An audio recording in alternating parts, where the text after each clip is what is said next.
कैसा घोर अनर्थ हो गया ये। माता ने अपने आवेश में पिताश्री के वक्ष पर ही पांव रख दिया। ये कैसी भूल, कैसा अपराध हो गया हमसे। पिताश्री माँ के क्रोध से आहत हो, ये तो हमारा आशय कदापि नहीं था। केवल पिताश्री ही माँ के आवेश को शांत कर सकते हैं, इसीलिए हमने उनसे यहाँ आने का अनुरोध किया। किंतु ये तो उसके विपरीत ही हो गया है। नहीं पुत्र गणेश, नहीं कार्तिकेय, कुछ भी विपरीत नहीं हुआ है। जो हुआ है उचित हुआ है। देखो गणेश, तुम्हारी युक्ति सार्थक रही। अपने हृदय को शांत करो और देखो, जिस प्रयोजन से महादेव यहां आए थे उन्होंने वही तो किया है।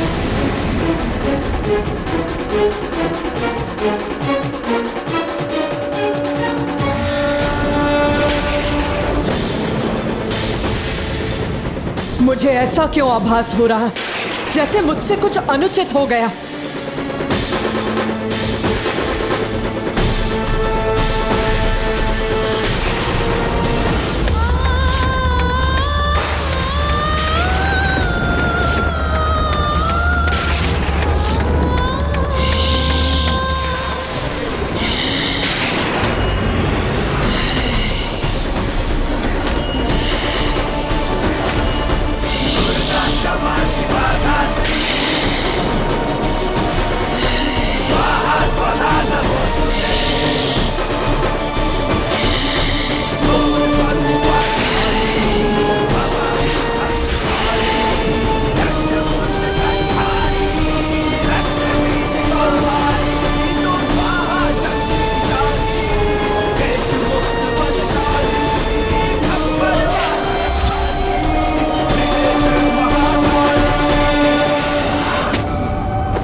मेरे स्वामी, मेरे प्रभु यहाँ, और मैंने उन्हें अनदेखा कर दिया।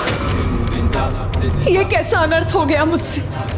मेरे स्वामी, मेरे प्रभु पर ही अपना पांव धर दिया मैंने। ये अपराध मुझसे कैसे हो गया।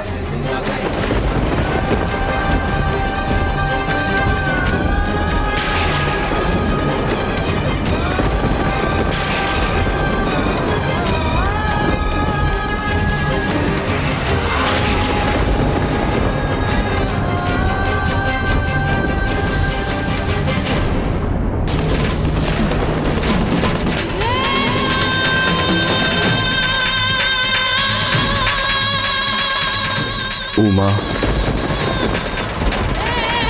आपके मार्ग में स्थित होने के लिए मैं विवश था। आपको शांत करने के लिए मेरे पास कोई और उपाय नहीं था।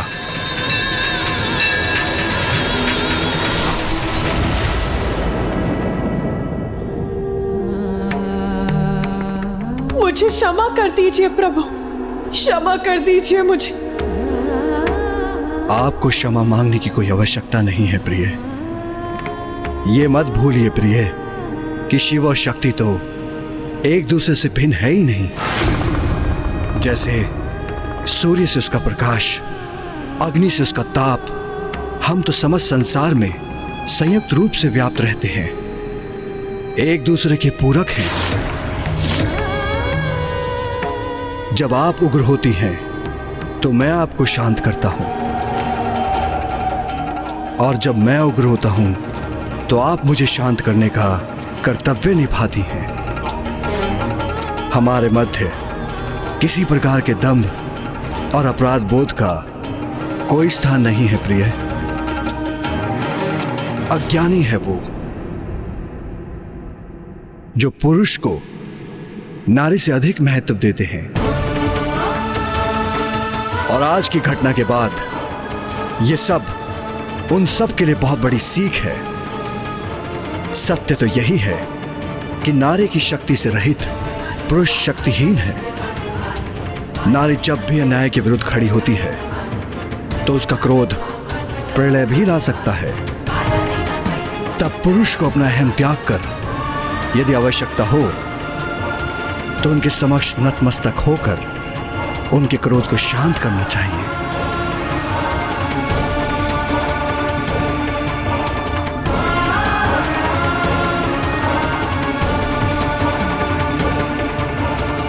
माता, आज शुंभ के असुरों का विनाश करने की प्रक्रिया में आपने हमें इस अद्भुत लीला का प्रत्यक्षदर्शी होने का अवसर प्रदान किया, जिसमें स्वयं पिताश्री इतने विनय पूर्वक आपके क्रोध को शांत करने हेतु प्रस्तुत हुए।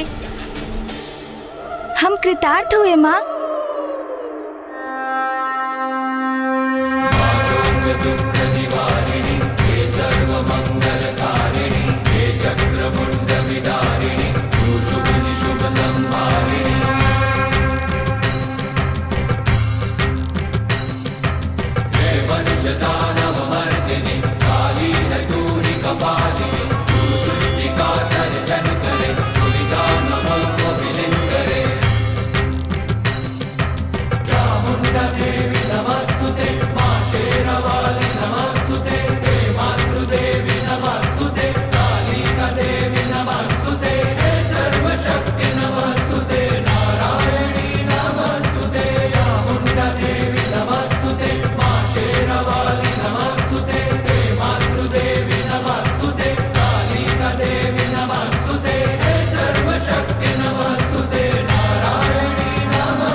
जय महाकाली। चामुंडा देवी नमस्तुते।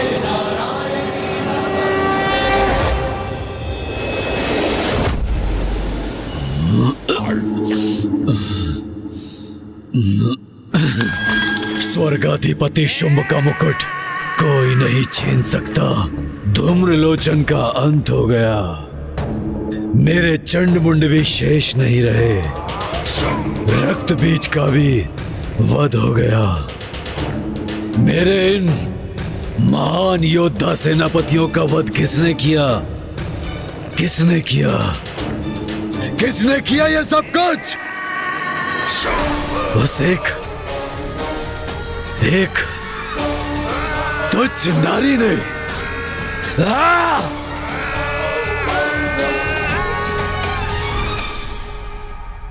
मदिरा ही मेरी एकमात्र संगिनी है।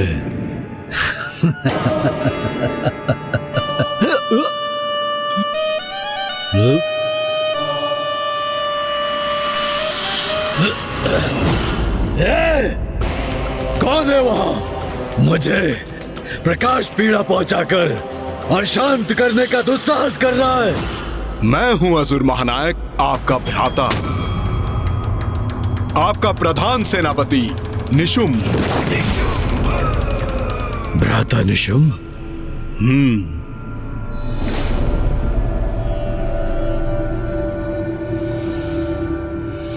और मैं अभी भी जीवित हूं भ्राता शुंभ। जीवित हो अभी भी, किंतु कितने समय तक जीवित रहोगे? कदाचित तुम्हें खो देने का दुख सहना ही होगा मुझे। भ्राता, कितने समय तक जीवित रहूंगा? ये कैसा प्रश्न है भ्राता शुंभ? और मुझे खोने से आपको दुख होगा? कब से इस नकारात्मकता के सागर में डूबने लगे? नकारात्मक सोच।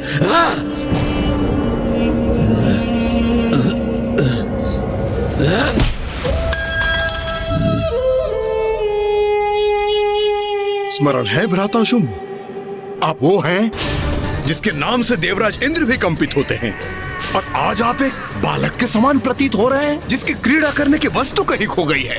और वहां एकांत अंधकार में बैठकर आप अपनी पराजय को स्वीकार कर चुके हैं।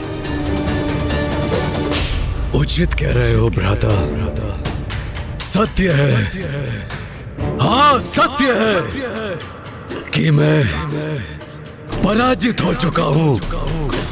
मुझे ज्ञात है भ्राता शुंभ कि इस समय आपके लिए क्या आवश्यक है।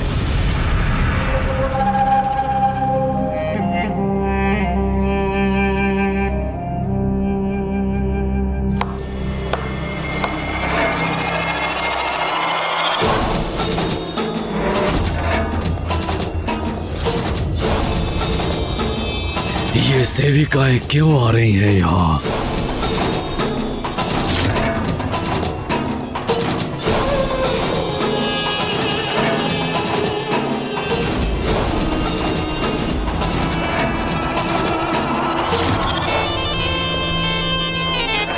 भ्राता शुंभ, आज की रात्रि आनंद उत्सव होगा यहाँ।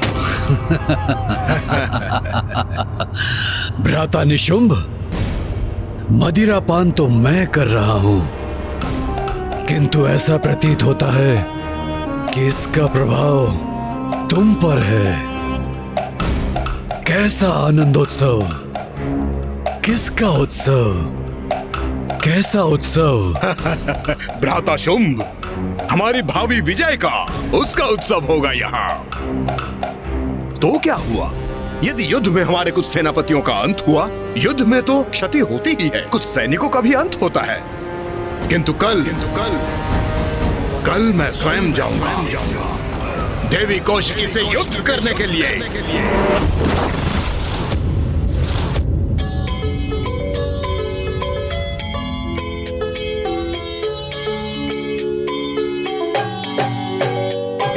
जग जननी जय जय, माँ जग जननी जय जय। भयहारिणी भवतारिणी, भयहारिणी भवतारिणी, भवभामिनी जय जय। माँ जग जननी जय जय।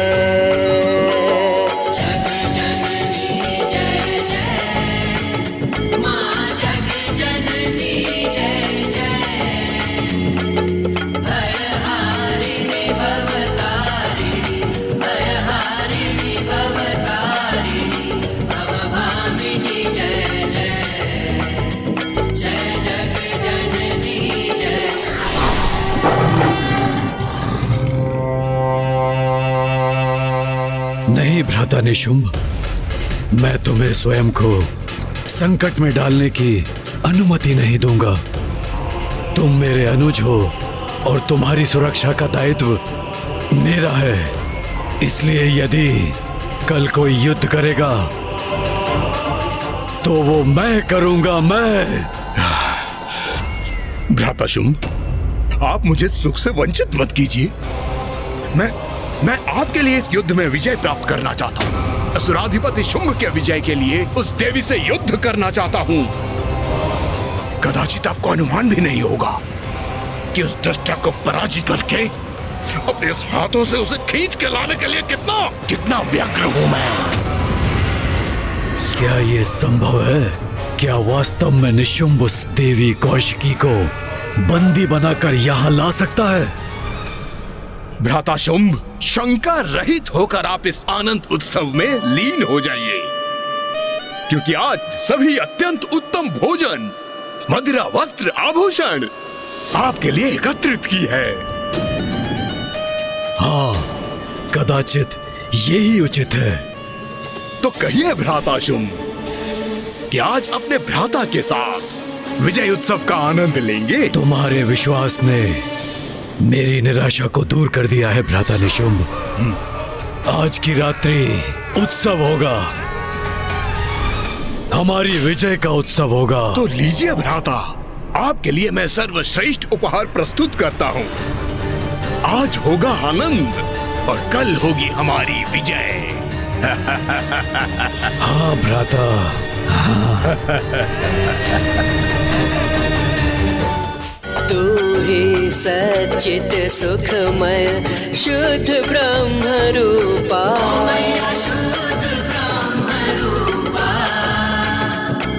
सत्य सनातन सुंदर, पर शिव सुर भूपा।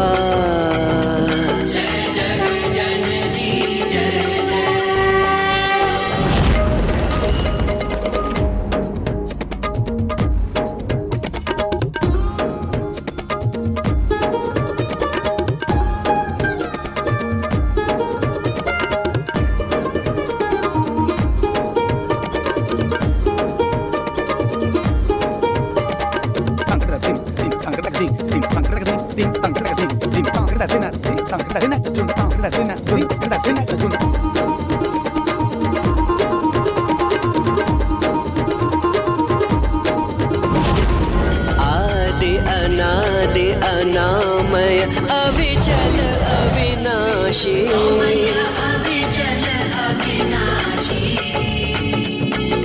अमल अनंत अगोचर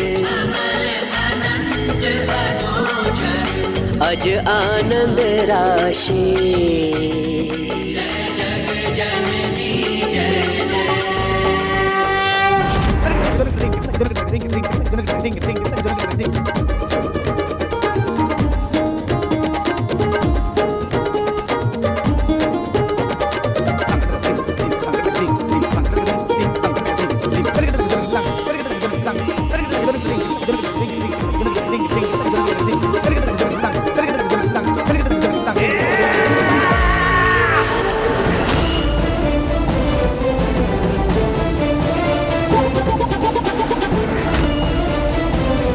आनंद आ रहा है, अति आनंद आ रहा है।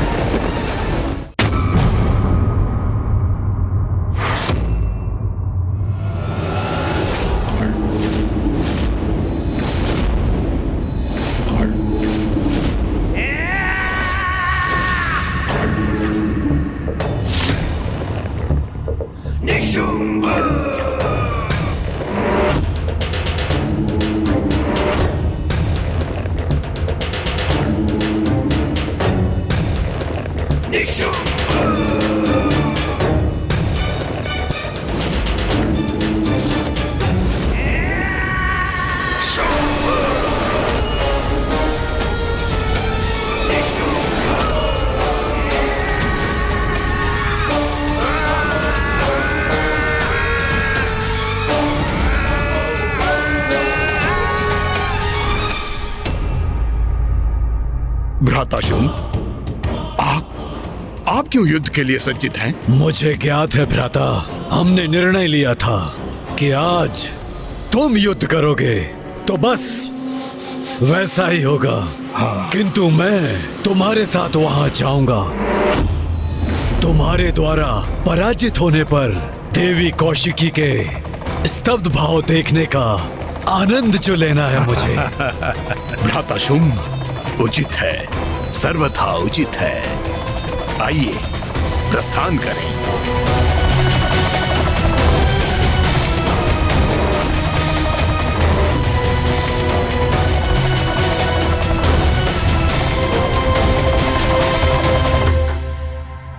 वो रहा, वही है विंध्याचल पर्वत। अच्छा, तो यही स्थान है। वहाँ छुपी बैठी है देवी कौशिकी। प्रतीक्षा करो देवी, हम शीघ्र ही तुम्हें बंदी बनाने आ रहे हैं।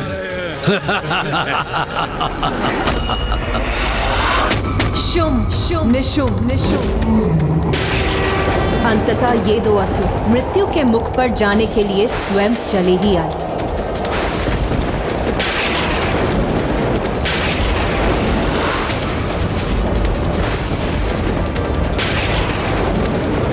अभी तो आकाश पूर्ण रूप से निर्मल था, उजला था, फिर अचानक प्रकृति में इतना परिवर्तन कैसे आ गया?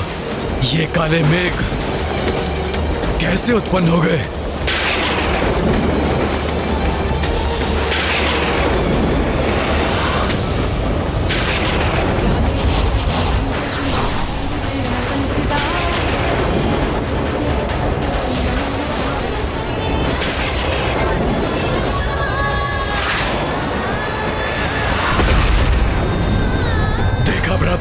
जैसे मेघों से युद्ध का त्रिशूल धरती पे गिरा हो।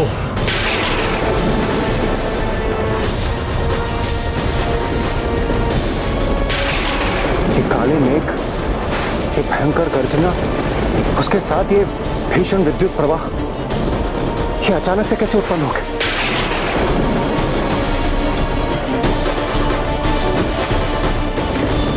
जैसे ये किसी भावी बवंडर के संकेत हो।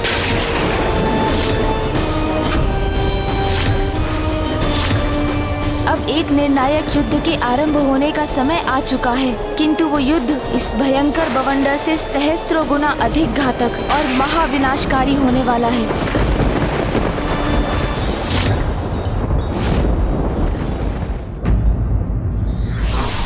अहंकार अंधकार का आवरण व्यक्ति से सत्य को समझने बूझने की क्षमता को क्षीण कर देता है और विनाश की ओर धकेल देता है।